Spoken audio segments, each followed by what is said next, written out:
Good morning. പ്രഭാത വാർത്തയിലേക്ക് എല്ലാ പ്രേക്ഷകർക്കും സ്വാഗതം. ഞാൻ പ്രജിൻ സി കണ്ണൻ. നോക്കാം വാർത്തകൾ വിശദമായി. കടമെടുപ്പ് വിഷയത്തിൽ സുപ്രീം കോടതി തീരുമാനത്തിന് പിന്നാലെ നിലപാട് കടുപ്പിക്കാൻ കേന്ദ്ര സർക്കാർ. കഴിഞ്ഞ സാമ്പത്തിക വർഷത്തേക്കാൾ 23,000 കോടിയോളം രൂപ കുറവാണ് ഇത്തവണ സംസ്ഥാനത്തിന് കടമെടുക്കാൻ കഴിയുക. വിഷയം കോടതി കയറിയതോടെ വിട്ടുവീഴ്ച വേണ്ട എന്നാണ് കേന്ദ്ര നിലപാട്. ആർ രാധാകൃഷ്ണൻ നൽകും ഡൽഹിയിൽ നിന്നും കൂടുതൽ വിശദാംശങ്ങൾ. R K, good morning. എന്തായാലും കടമെടുപ്പ് വിഷയത്തിൽ കേന്ദ്ര നിലപാട് കടുപ്പിക്കുന്നു. എന്താണ് അത്തരമൊരു നിലപാടിലേക്ക് ഇത്ര കടുപ്പിച്ചു പോകാനുള്ള കാരണം? പ്രജിൻ, കേന്ദ്രത്തിന്റെ നിലപാടുമായി ബന്ധപ്പെട്ടിട്ടുള്ള വിഷയം കേന്ദ്രം സുപ്രീം കോടതിയിൽ അവതരിപ്പിച്ചിരുന്നു. ആ നിലപാടിനെ ഏതാണ്ട് സ്വീകരിക്കുന്ന വിധത്തിലാണ് ഇന്നലെ സുപ്രീം കോടതിയുടെ ഭാഗത്ത് നിന്ന് പുറത്തു വന്ന ഉത്തരവ്. ഇടക്കാല ആശ്വാസം അനുവദിക്കുന്നതടക്കം പരിഗണിക്കണമെന്ന് ആദ്യം താല്പര്യമറിയിച്ച സുപ്രീം കോടതിയാണ് ഈ ഇടക്കാല ആശ്വാസത്തിന്റെ കാര്യത്തിൽ പോലും ഒരു ഉത്തരവ് നൽകാൻ തയ്യാറാകാതെ ഉത്തരവ് ഇന്നലെ പ്രസിദ്ധീകരിച്ചത്. ഈ സാഹചര്യത്തിൽ ശക്തമായിട്ടുള്ള നിലപാട് തുടർന്ന് സ്വീകരിക്കാനാണ് ഇപ്പോൾ കേന്ദ്ര ധനമന്ത്രാലയത്തിന്റെ തീരുമാനം. ഈ കണക്കുകൾ ഇപ്രകാരമാണ്. ഈ സാമ്പത്തിക വർഷം സംസ്ഥാനത്തിന് കടമെടുക്കാനായിട്ട് സാധിക്കുന്നത് 33,597 കോടി രൂപയാണ്. സാധാരണഗതിയിൽ ഇത്തരത്തിലുള്ള ഒരു തുക അനുവദിച്ചാലും അതിനുശേഷം ചില വിട്ടുവീഴ്ചകളൊക്കെ സംസ്ഥാനങ്ങളോട് കേന്ദ്രം കാണിക്കാറുണ്ട്, വ്യത്യസ്ത ഘട്ടങ്ങളിലെ അപേക്ഷകളുടെ ഭാഗമായിട്ട്. എന്നാൽ ഈ പ്രാവശ്യം മുതൽ അങ്ങനെ ഒരു വീഴ്ച വേണ്ട, GSDPയുടെ 3% ധനക്കമ്മി എന്ന നിലപാടിൽ കർശനമായിട്ട് സമീപനം സ്വീകരിക്കാനാണ് കേന്ദ്ര സർക്കാർ തീരുമാനിച്ചിരിക്കുന്നത്. ഞായറാഴ്ച അവസാനിച്ച കഴിഞ്ഞ സാമ്പത്തിക വർഷം ഏതാണ്ട് 56,583 കോടിയാണ് കഴിഞ്ഞ വർഷം കേരളം കടമെടുത്തത്. അത് വെച്ച് നോക്കുമ്പോൾ ഇത്തവണ കൂടുതൽ ശക്തമായിട്ടുള്ള അല്ലെങ്കിൽ വലിയ കുറവാണ് ഇത്തവണ വരാനായി പോകുന്നത്. ഇതിൽ നമ്മളിപ്പോൾ കടമെടുക്കുന്ന ഒരു കണക്ക് വെച്ച് നോക്കിയാൽ ശരാശരി ഒരു മാസം 3,642 കോടി രൂപ കടമെടുത്താണ് നമ്മൾ മുന്നോട്ട് പോകുന്നത്. ഒരു 5,000 കോടി രൂപ കഴിഞ്ഞ സാമ്പത്തിക വർഷത്തിന്റെ ഭാഗമായിട്ട് അനുവദിക്കാം, കടമെടുക്കാൻ കൂടുതൽ അനുവദിക്കാമെന്ന് കേന്ദ്രം പറഞ്ഞിരുന്നു. അത് ഇത്തവണ ആവശ്യപ്പെടുന്ന സാഹചര്യം ഉണ്ടായാൽ അത് ഈ പറയുന്ന ഈ വർഷത്തെ കടമെടുക്കാനായിട്ടുള്ള പരിധിയിൽ നിന്ന് കുറയ്ക്കാനായിട്ടുള്ള നടപടികളും ഉണ്ടാവും. അങ്ങനെയാണെങ്കിൽ ഒരു മാസം 3,642 കോടി കടമെടുക്കാൻ സാധിക്കുന്ന കേരളത്തിന് പിന്നീട് സാധിക്കുന്നത് 2,000 കോടി രൂപ മാത്രമായിരിക്കും. ഈ വിഷയത്തിൽ ഏതെങ്കിലും ഒരു സംസ്ഥാനവുമായിട്ട് ഒരു മറ്റേതെങ്കിലും വിധത്തിലുള്ള ഒരു ഇളവ് സംസ്ഥാനത്തിന് വേണ്ട എന്നൊരു തീരുമാനത്തിലേക്ക് എത്തിയിരിക്കുന്നു കേന്ദ്ര ധനമന്ത്രാലയം. വ്യക്തമാണ് ആർ കെ. എന്തായാലും കടമെടുപ്പ് വിഷയം സുപ്രീം കോടതി കയറിയതോടെയാണ് ഇപ്പോൾ കടുത്ത നിലപാടിലേക്ക് കേന്ദ്ര സർക്കാർ എത്തിയിരിക്കുന്നത്. ആർ രാധാകൃഷ്ണനാണ് വിശദാംശങ്ങൾ നൽകിയത്. കരുവന്നൂർ സഹകരണ ബാങ്ക് തട്ടിപ്പിൽ നടപടി കടുപ്പിച്ച് എൻഫോഴ്സ്മെന്റ് ഡയറക്ടറേറ്റ്. കൂടുതൽ പേരെ ചോദ്യം ചെയ്യാനാണ് നീക്കം. CPM തൃശൂർ ജില്ലാ സെക്രട്ടറി MM വർഗീസിന് നാളെ ചോദ്യം ചെയ്യലിന് ഹാജരാകണമെന്നാവശ്യപ്പെട്ട് ED വീണ്ടും നോട്ടീസ് നൽകി. ഇതിനു മുൻപും MM വർഗീസിനെ ED ചോദ്യം ചെയ്തിരുന്നു. കരുവന്നൂർ സഹകരണ ബാങ്കിൽ CPIMന് അനധികൃത അക്കൗണ്ടുകൾ ഉണ്ടെന്നും ബിനാമി ലോണുകളുടെ കമ്മീഷൻ തുക ഈ അക്കൗണ്ടുകളിലേക്ക് എത്തി എന്നുമാണ് EDയുടെ കണ്ടെത്തൽ. ഇതിന്റെ വിവരങ്ങൾ ED തെരഞ്ഞെടുപ്പ് കമ്മീഷനും RBIക്കും കൈമാറിയിട്ടുണ്ട്. ഇനി ലോക്സഭാ തെരഞ്ഞെടുപ്പ് വാർത്തകൾ.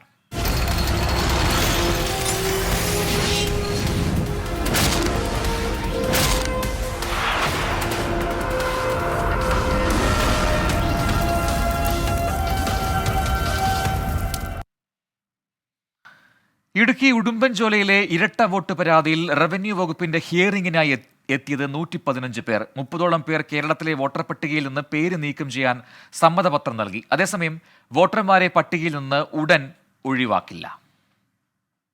ഇടുക്കി ഉടുമ്പൻചോല പഞ്ചായത്തിലെ 6, 12 എന്നീ വാർഡുകളിലെ 211 പേർക്കാണ് കേരളത്തിലും തമിഴ്നാട്ടിലും വോട്ടുണ്ടെന്ന് കണ്ടെത്തിയത്. ചതുരംഗപ്പാറ വില്ലേജ് ഓഫീസിൽ ഡെപ്യൂട്ടി തഹസിൽദാർ കണ്ണന്റെ നേതൃത്വത്തിൽ നടന്ന ഹിയറിംഗിൽ 115 പേർ നേരിട്ട് ഹാജരായി. ഇവരിൽ നിന്ന് എവിടെ വോട്ട് രേഖപ്പെടുത്താനാണ് താൽപര്യമെന്ന സമ്മതപത്രം ഒപ്പിട്ട് വാങ്ങി. 85ഓളം പേർ കേരളത്തിൽ വോട്ട് നിലനിർത്തണമെന്നാണ് ആവശ്യപ്പെട്ടത്. ഹാജരാകാത്തവർ തമിഴ്നാട്ടിൽ സ്ഥിരതാമസമുള്ളവരോ മരിച്ചവരോ ആണെന്നാണ് നിഗമനം. നോട്ടീസ് കൈപ്പറ്റിയവർ ഹാജരാകാത്തത് സംബന്ധിച്ച് റവന്യൂ വകുപ്പ് പരിശോധന നടത്തും. മുൻപ് തമിഴ്നാട്ടിൽ കഴിഞ്ഞവരും വിവാഹശേഷം ഇടുക്കിയിലേക്ക് വന്നവരും 2 സംസ്ഥാനത്തെയും വോട്ടർ പട്ടികയിൽ ഇടം പിടിച്ചിട്ടുണ്ട്. ഞങ്ങളുടെ ഭാഗത്ത് ഒരു 107 പേരുടെ മാത്രം പറയേണ്ട കാര്യം നോക്കുന്നുണ്ടെങ്കിൽ എല്ലാവരുടെയും കൂടെ അങ്ങ് തീർത്തോട്ടെ, അല്ലെങ്കിൽ എല്ലാവരും കൂടെ വോട്ട് ചെയ്യണം എന്നുള്ളത് തന്നെ. അങ്ങോട്ട് എവിടെ വേണമെങ്കിലും വോട്ട് ചെയ്യാൻ അങ്ങനെ പറഞ്ഞ് സമ്മതിപ്പിച്ച് എല്ലാവരും കൂടെ വിട്ടാലും കുഴപ്പമില്ലായിരുന്നു. ഈ ഇലക്ഷൻ കമ്മീഷൻ ഇങ്ങനെ ഒരു പക്ഷമായിട്ട് ചെയ്യുന്നത് ഇച്ചിരി സങ്കടം തന്നെയാണ്. ഹിയറിംഗ് സംബന്ധിച്ച റിപ്പോർട്ട് കളക്ടർക്ക് കൈമാറും. തുടർന്ന് തമിഴ്നാട്ടിലെ തേനി ജില്ലയിലെ ഫോട്ടോ പതിച്ച വോട്ടേഴ്സ് ലിസ്റ്റ് ഔദ്യോഗികമായി ആവശ്യപ്പെടും. ഇത് ഇടുക്കിയിലെ വോട്ടർ പട്ടികയുമായി താരതമ്യം ചെയ്ത് പരിശോധിക്കും. ഇതിനുശേഷമാകും ഇരട്ട വോട്ടുകളിൽ ഒന്ന് നീക്കം ചെയ്യുക. ഇടുക്കിയിലെ തമിഴ് ഭൂരിപക്ഷ തോട്ടം മേഖലയിൽ കൂടുതൽ ഇരട്ട വോട്ടുകളുണ്ടെന്ന സംശയം ശക്തമായിട്ടുണ്ട്. 24 ഇടുക്കി. വയനാട്ടിലെ UDF സ്ഥാനാർത്ഥി രാഹുൽ ഗാന്ധി നാളെ നാമനിർദ്ദേശ പത്രിക സമർപ്പിക്കും. പത്രികാ സമർപ്പണത്തിന് മുന്നോടിയായി കൽപ്പറ്റയിൽ രാഹുൽ ഗാന്ധിയുടെ റോഡ് ഷോ ഉണ്ടാകും.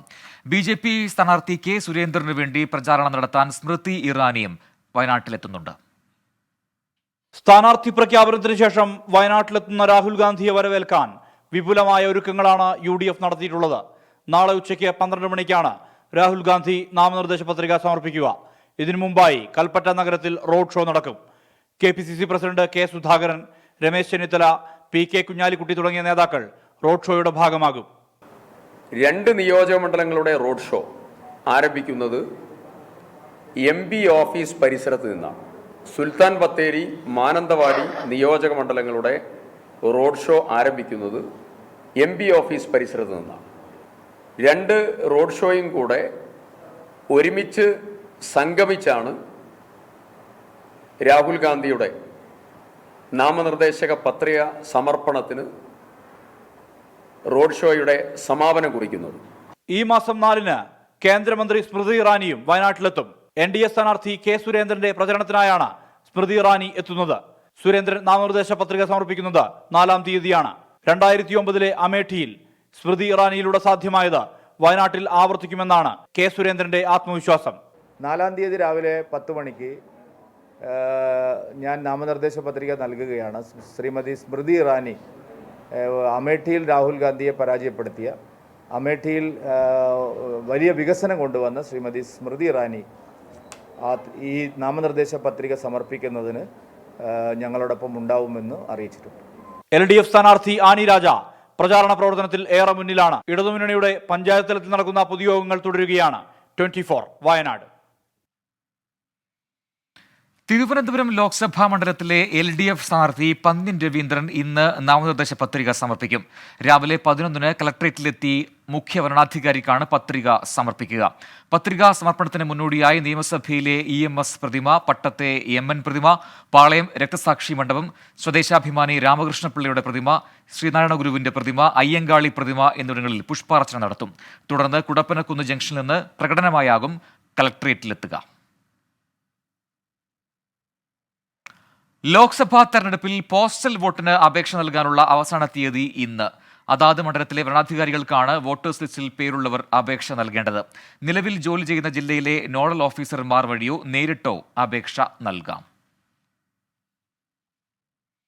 പൗരത്വ ഭേദഗതി നിയമം കളം പിടിച്ച 1-ാം ഘട്ടത്തിന് ശേഷം മലബാറിലെ തെരഞ്ഞെടുപ്പ് പ്രചാരണം അടുത്ത ലാപ്പിലേക്ക് കടന്നു.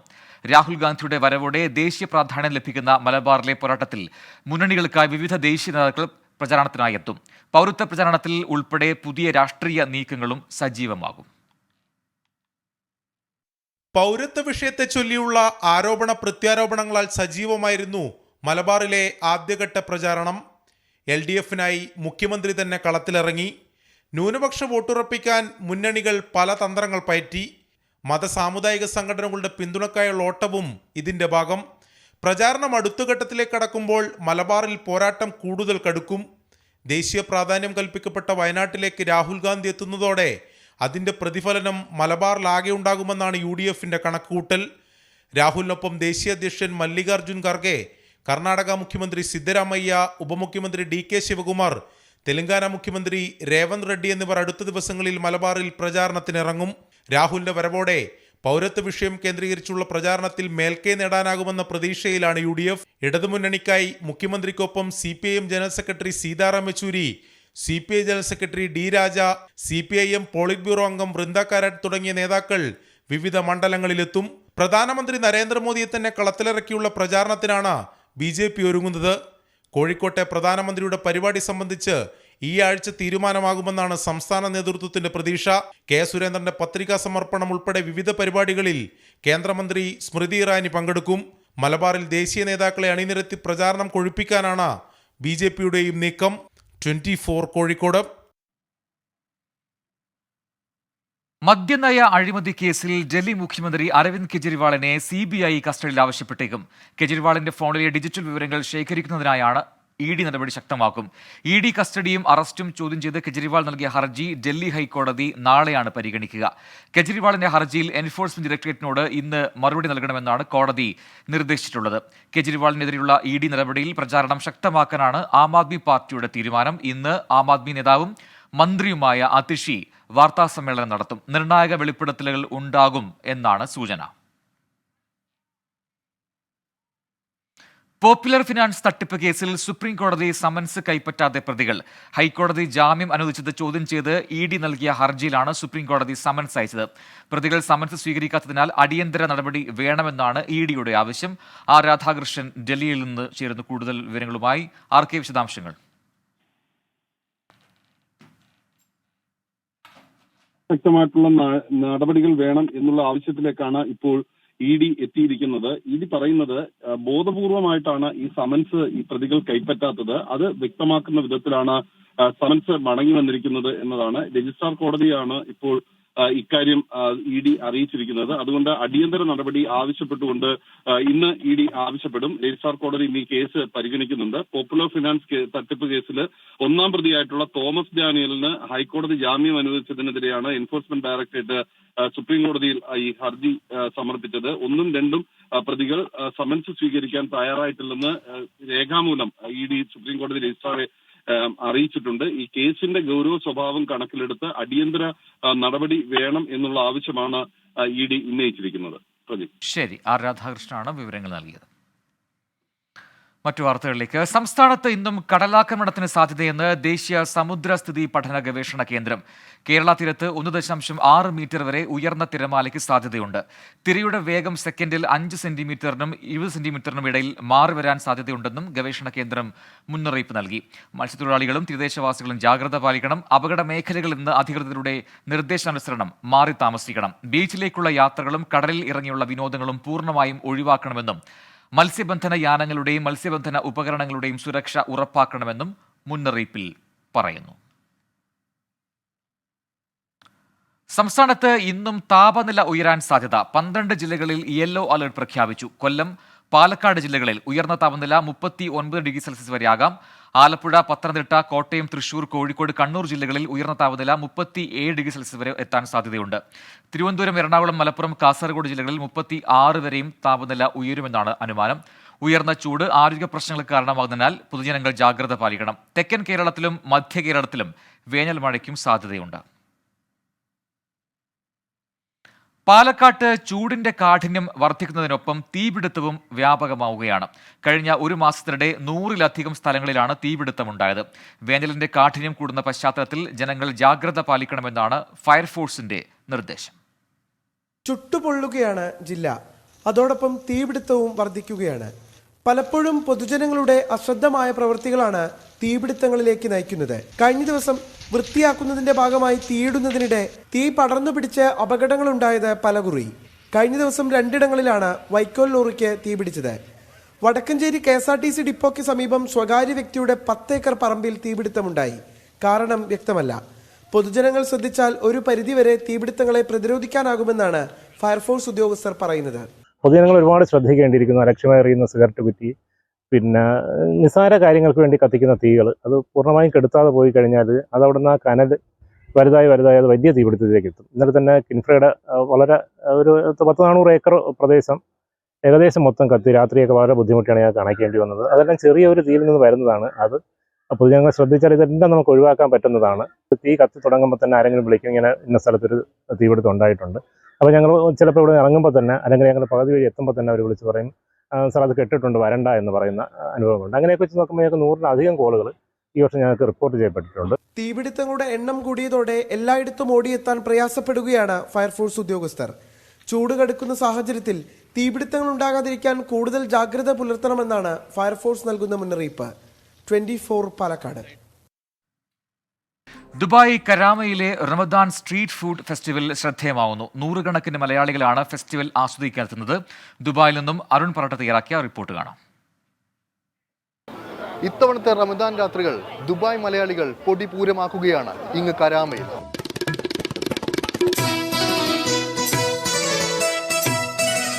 ഉപ്പിലിട്ടതും വായിലിട്ട് നുണഞ്ഞ് കൂട്ടുകാരോടൊപ്പം നടന്ന ആ പഴയ കാലത്തേക്കുള്ള തിരിച്ചുപോക്കാണ് ഓരോ ദുബായ് മലയാളിക്കും കരാമയിലെ റമദാൻ സ്ട്രീറ്റ് ഫുഡ് ഫെസ്റ്റിവൽ സമ്മാനിക്കുന്നത്. ജീവിത തിരക്കുകളെല്ലാം മറന്ന് മനസ്സ് തുറന്ന് ആഘോഷിക്കുകയാണ് ഇവിടെ പ്രവാസികൾ. വൈബ് ഇപ്പോൾ അടിപൊളിയാണ്. നല്ല ടൈം പാസ് ഒക്കെ ഉണ്ട് നോമ്പായ കാരണം. ഇപ്പോൾ നോമ്പ് തുറന്നു കഴിഞ്ഞാൽ നമുക്ക് ഇങ്ങോട്ടൊക്കെ വരാം. നല്ല ഫുഡൊക്കെ ഉണ്ട്. മലബാർ നാട്ടിൽ പോയ ഒരു പൂരപ്പറമ്പിൻ്റെ ഒരു ഫീൽ ഉണ്ട്. Full Malayalees. Ramadan in Dubai ക്യാമ്പയിന്റെ ഭാഗമായി കരാമയിൽ ദുബായ് സർക്കാർ ഒരുക്കിയിരിക്കുന്ന റമദാൻ സ്ട്രീറ്റ് ഫുഡ് മേളയിലേക്ക് വിവിധയിടങ്ങളിൽ നിന്ന് മലയാളികളുടെ ഒഴുക്കാണ്. ഇത് ശരിക്കും ഇപ്പോൾ ഒരു ആഘോഷമാണ്. എല്ലാ മലയാളികളും എന്താ പറയേണ്ടത്, നമ്മളെ നാട്ടുകാരും ഒന്നിച്ച് ഒരു ഭക്ഷണം കഴിക്കുന്ന ഭക്ഷണം എന്ന് പറഞ്ഞാൽ എല്ലാ ടൈപ്പ് ഭക്ഷണവും നമുക്ക് ഇവിടെ കിട്ടുന്നുണ്ട്. പുലിക്ക് സ്ഥലത്ത് ഞാൻ കോഴിക്കോടെല്ലാം ബീച്ചിലെല്ലാം പറ്റാം. അതേ സെയിം സാധനം ഞാൻ അവിടെ കുറേ വർഷം ചെയ്ത് കഴിഞ്ഞ വർഷം ഫസ്റ്റ് ആയിട്ട് ഞങ്ങൾ ഇങ്ങനെ ചെയ്തതാണ്. നല്ല അഭിപ്രായമാണ്. ഒരു ഭാഗത്ത് നാടൻ ഭക്ഷണങ്ങളുടെ വലിയ ലോകം, മുട്ടിപ്പാട്ടും മാപ്പിളപ്പാട്ടുമായി ആളുകൾ മറ്റൊരു ഭാഗത്ത്. സൂഫി സംഗീതത്തിന്റെ മനോഹാരിതയിൽ അലിഞ്ഞിരിക്കാനും ആളുകളേറെ. കഴിഞ്ഞ വർഷമാണ് റമദാൻ സ്ട്രീറ്റ് ഫുഡ് ഫെസ്റ്റിവൽ തുടങ്ങിയത്. 55 റെസ്റ്റോറന്റുകളാണ് ഇത്തവണ വൈവിധ്യമാർന്ന ഇനങ്ങൾ ഒരുക്കി റമദാൻ സ്ട്രീറ്റ് ഫുഡ് ഫെസ്റ്റിവലിന്റെ ഭാഗമായിട്ടുള്ളത്. രാവ് പുലരുവോളം ഈ തെരുവിന്റെ മനോഹാരിത ആസ്വദിച്ചാണ് ഓരോരുത്തരും ഇവിടെ നിന്ന് മടങ്ങുന്നത്. ദുബായ് കരാമയിൽ നിന്നും ശരത് ചെറുകുന്നിനൊപ്പം അരുൺ പറാട്ട്, 24. കേരള ക്രിക്കറ്റ് ടീം മുൻ ക്യാപ്റ്റൻ പി രവിയച്ചൻ അന്തരിച്ചു. 96 വയസ്സായിരുന്നു. കേരളം ആദ്യമായി രഞ്ജി ട്രോഫി മത്സരം വിജയിച്ചപ്പോൾ ടീം അംഗമായിരുന്നു. തൃപ്പൂണിത്തുറയിൽ മകനൊപ്പം താമസിക്കവേ ഇന്നലെ രാത്രിയാണ് പി രവിയച്ചൻ അന്തരിച്ചത്. മൃതദേഹം വീട്ടിലും തൃപ്പൂണിത്തുറ ക്രിക്കറ്റ് ക്ലബിലും പൊതുദർശനത്തിന് വെച്ച ശേഷം ഉച്ചയ്ക്ക് 3:30 ചേന്നമംഗലം പാലിയം തറവാട്ടിൽ എത്തിക്കും. 3 മണിക്കാണ് സംസ്കാരം. കേരളത്തിൽ ക്രിക്കറ്റിന്റെ വളർച്ചയിൽ മുഖ്യ പങ്കാളിയായ രവിയച്ചൻ 1952 മുതൽ 17 വർഷം രഞ്ജി ട്രോഫി കളിച്ചിട്ടുണ്ട്. കേരളം ആദ്യമായി രഞ്ജി ട്രോഫിയിൽ മുത്തമിട്ടപ്പോൾ ടീം അംഗമായിരുന്നു. ഫസ്റ്റ് ക്ലാസ് ക്രിക്കറ്റിൽ 1000 റൺസും 100 വിക്കറ്റും നേടിയ ആദ്യ മലയാളി താരമാണ് രവിയച്ചൻ. 55 മത്സരങ്ങളിൽ നിന്ന് 1107 റൺസും 125 വിക്കറ്റും നേടി. സംസ്ഥാനത്തെ ആദ്യ ഓൾറൗണ്ടർ ക്രിക്കറ്റർ എന്ന പദവിയും സ്വന്തമാക്കി. 2 തവണ കേരള ടീമിന്റെ ക്യാപ്റ്റനായി. തൃപ്പൂണിത്തുറ കോവിലകത്ത് അനിയൻ തമ്പുരാന്റെയും എറണാകുളം ചേന്നമംഗലത്ത് പാലിയം തറവാട്ടിൽ കൊച്ചുകുട്ടി കുഞ്ഞമ്മയുടെയും മകനായി 1928 മാർച്ച് 12-നായിരുന്നു രവിയച്ചന്റെ ജനനം. തൃപ്പൂണിത്തുറ ക്രിക്കറ്റ് ക്ലബ്ബായിരുന്നു രവിയച്ചന്റെ തട്ടകം. 24 കൊച്ചി. പി രവിയച്ചന്റെ വസതിയിൽ നിന്നും ഇപ്പോൾ ശ്രീകാന്ത് തത്സമയം ചെയ്യുന്നുണ്ട്. ശ്രീകാന്ത്, ഈ പൊതുദർശനം എങ്ങനെയാണ് ക്രമീകരിച്ചിരിക്കുന്നത്? എപ്പോൾ ഒപ്പം സംസ്കാര ചടങ്ങുകൾ എപ്പോഴാണ് തുടങ്ങുക? പ്രജിൻ, തൃപ്പൂണിത്തുറയിൽ മകനൊപ്പം താമസിച്ചു വരവെ ഇന്നലെ രാത്രിയാണ് പി രവിയച്ചൻ അന്തരിച്ചത്. 96 വയസ്സായിരുന്നു രവിയച്ചന്റെ പ്രായം. വീട്ടിലും തൃപ്പൂണിത്തുറ ക്രിക്കറ്റ് ക്ലബിലും പൊതുദർശനത്തിന് വച്ച ശേഷം ഉച്ചയ്ക്ക് 1:30 മൃതദേഹം ചേന്നമംഗലം പാലിയം തറവാട്ടിൽ എത്തിക്കും. 3 മണിക്കാണ് സംസ്കാരം നിശ്ചയിച്ചിട്ടുള്ളത്. ഇവിടെ രാവിലെ 9:30-10 മണിയോടുകൂടി ഈ തൃപ്പൂണിത്തുറ ക്രിക്കറ്റ് ക്ലബിലേക്ക് അദ്ദേഹത്തിന്റെ ഭൗതിക ശരീരം എത്തിക്കും. തൃപ്പൂണിത്തുറ ക്രിക്കറ്റ് ക്ലബ്ബായിരുന്നു രവിയച്ചന്റെ തട്ടകം.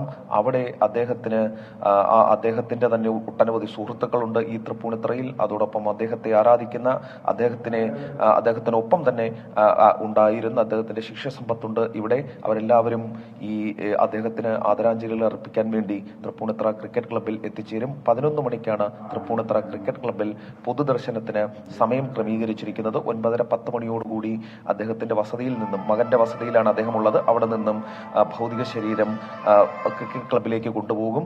തുടർന്നായിരിക്കും പിന്നീട് 1 മണിയോടുകൂടി 1:30 ഇവിടെ നിന്നും ചേന്നമംഗലം പാലിയത്തെ തറവാട്ട് വീട്ടിലേക്ക് കൊണ്ടുപോകും. അവിടെ 3 മണിയോടുകൂടിയായിരിക്കും സംസ്കാരം നടക്കുക. അദ്ദേഹത്തെ കുറിച്ച് പറയുകയാണെങ്കിൽ നേരത്തെ ചൂണ്ടിക്കാണിച്ചതുപോലെ കേരള ക്രിക്കറ്റിന്റെ വളർച്ചയിൽ മുഖ്യ പങ്കാളിയായ അദ്ദേഹം ഒട്ടനവധി സംഭാവനകൾ ക്രിക്കറ്റ് രംഗത്തും സാംസ്കാരിക രംഗത്തും നൽകിയിട്ടുണ്ട്. വലിയ വിടവാണ് സംഭവിക്കുന്നത്. എന്തായാലും പൊതുദർശനം 11 മണിക്ക് ആരംഭിക്കും. ശ്രീകാന്താണ് വിവരങ്ങൾ നൽകിയത്. വധശിക്ഷയ്ക്ക് വിധിക്കപ്പെട്ട് റിയാദ് ജയിലിൽ കഴിയുന്ന കോഴിക്കോട് സ്വദേശി റഹീമിന്റെ മോചനത്തിനായി ജിദ്ദയിലെ മലയാളികൾ കൈകോർക്കുന്നു. വിവിധ സംഘടനാ പ്രതിനിധികൾ ഉൾക്കൊള്ളുന്ന വിപുലമായ സഹായ സമിതി രൂപീകരിച്ചു. മോചനദ്രവ്യം സ്വരൂപിക്കുന്നതിനായി ക്യാമ്പയിൻ നടത്തുമെന്ന് ഭാരവാഹികൾ അറിയിച്ചു. അബ്ദുറഹീമിനെ വധശിക്ഷയിൽ നിന്നും രക്ഷിക്കാൻ മോചനദ്രവ്യമായ 34 കോടി രൂപ കണ്ടെത്താനുള്ള നെട്ടോട്ടത്തിലാണ് സുമനസുകൾ. ഏപ്രിൽ 16-നകം ഇത്രയും തുക സ്വരൂപിക്കുന്നതിന്റെ ഭാഗമായി ജിദ്ദയിൽ വിപുലമായ സഹായ സമിതി രൂപീകരിച്ചു. ജിദ്ദയിലെ വിവിധ മലയാളി സംഘടനാ പ്രതിനിധികൾ പങ്കെടുത്ത യോഗത്തിൽ ഫണ്ട് സ്വരൂപിക്കുന്നതിനായി സജീവമായ ക്യാമ്പയിൻ നടത്താൻ തീരുമാനിച്ചു. അതുപോലെ ഈ വലിയ മാനവികത ഉയർത്തിപ്പിടിക്കുന്ന ഒരാളുടെ ജീവൻ രക്ഷപ്പെടുത്താൻ ആവശ്യമായ ഈ വലിയ യജ്ഞത്തിൽ, ഈ വലിയ മുന്നേറ്റത്തിൽ ജിദ്ദയിലെ എല്ലാ വിഭാഗം മത, രാഷ്ട്രീയ, കക്ഷി, ജാതി, മത വ്യത്യാസമില്ലാതെ എല്ലാ മേഖലയിലും പ്രവർത്തിക്കുന്ന സംഘടനകളെയും സംവിധാനങ്ങളെയും അണിനിരത്തിക്കൊണ്ട് ആ ഫണ്ട് ശേഖരണം പൂർത്തിയാക്കാനും വിജയിപ്പിക്കാനും ആവശ്യമായ പ്രവർത്തനങ്ങളുമായി ഈ സമിതി മുന്നോട്ട് പോകുന്നതാണ്. നമ്മൾ ഏവരും വിചാരിച്ചു കഴിഞ്ഞാൽ തീർച്ചയായിട്ടും ഈ സഹോദരനെ നമുക്ക് പുറത്തിറക്കാൻ കഴിയും. അതിലേക്ക് ആവശ്യമായിട്ടുള്ള വലിയൊരു ഫണ്ടാണ്. ആ ഫണ്ട് സമാഹരണം എല്ലാ ഭാഗത്തും നടക്കുകയാണ്. അതോടൊപ്പം തന്നെ ജിദ്ദയിലും അതിൻ്റെ സമാഹരണം നടക്കുന്നുണ്ട്. അതിനുവേണ്ടിയുള്ള ഒരു ജനകീയ കമ്മിറ്റി ഇന്നിവിടെ തുടങ്ങിയിട്ടുണ്ട്. വളരെ ശുഭാപ്തി വിശ്വാസത്തോടു കൂടിയാണ് ഞങ്ങൾ മുന്നോട്ട് പോകുന്നത്. തീർച്ചയായിട്ടും നമ്മുടെ ലക്ഷ്യപ്രാപ്തിയിലെത്തുമെന്നുള്ള വലിയ വിശ്വാസത്തോടു കൂടി എല്ലാവരുടെയും പിന്തുണ ഇക്കാര്യത്തിൽ ഉണ്ടാകണമെന്ന് മാത്രം അഭ്യർത്ഥിക്കുകയാണ്. അബൂബക്കർ അരിമ്പ്ര ചെയർമാനും ഷിബു തിരുവനന്തപുരം ജനറൽ കൺവീനറും ഹക്കീം പാറക്കൽ ട്രഷററും ഹിഫ്സുർ റഹ്മാൻ ചീഫ് കോർഡിനേറ്ററുമായുള്ള കമ്മിറ്റിയാണ് രൂപീകരിച്ചത്. Alungal Muhammad, V P Muhammad Ali, K P Muhammad Kutty, Ahmed Palayatt, baby Neelambra എന്നിവർ രക്ഷാധികാരികളാണ്. സ്പോൺസറുടെ മകൻ മരിച്ച കേസിലാണ് കോഴിക്കോട് ഫറൂഖ് സ്വദേശി അബ്ദുറഹീമിന് സൗദി കോടതി വധശിക്ഷ വിധിച്ചത്. റഹീമിന് മാപ്പ് നൽകാൻ സ്പോൺസറുടെ കുടുംബം ആവശ്യപ്പെട്ട മോചനദ്രവ്യം 15 മില്യൺ റിയാൽ അഥവാ 34 കോടി രൂപയാണ്. ഇത് ഏപ്രിൽ 16 നൽകണമെന്നാണ് നിർദ്ദേശം. ജലീൽ കണമംഗലം, 24 ജിദ്ദ. ഇനി ഇപ്പോൾ കിട്ടിയത്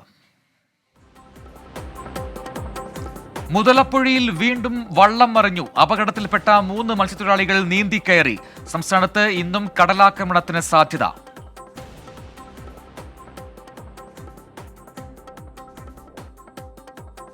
ബാലിസ്റ്റിക് മിസൈൽ പരീക്ഷണം നടത്തി ഉത്തര കൊറിയ. ജപ്പാൻ കടലിന് സമീപമാണ് പരീക്ഷണം. വാർത്ത സ്ഥിരീകരിച്ച് ജപ്പാൻ. കാനഡയിലെ നയാഗ്രയിൽ അടിയന്തരാവസ്ഥ പ്രഖ്യാപിച്ചു. സൂര്യഗ്രഹണത്തിന് മുന്നോടിയായാണ് നടപടി. ഈ മാസം 8-നാണ് അപൂർവ സൂര്യഗ്രഹണം. ഇതോടെ പ്രഭാത വാർത്ത പൂർത്തിയാവുന്നു. ഇനി ഗുഡ് മോർണിംഗ് വിത്ത് ആർ ശ്രീധരനാര് കാണാം. Over to സ്കേൻ.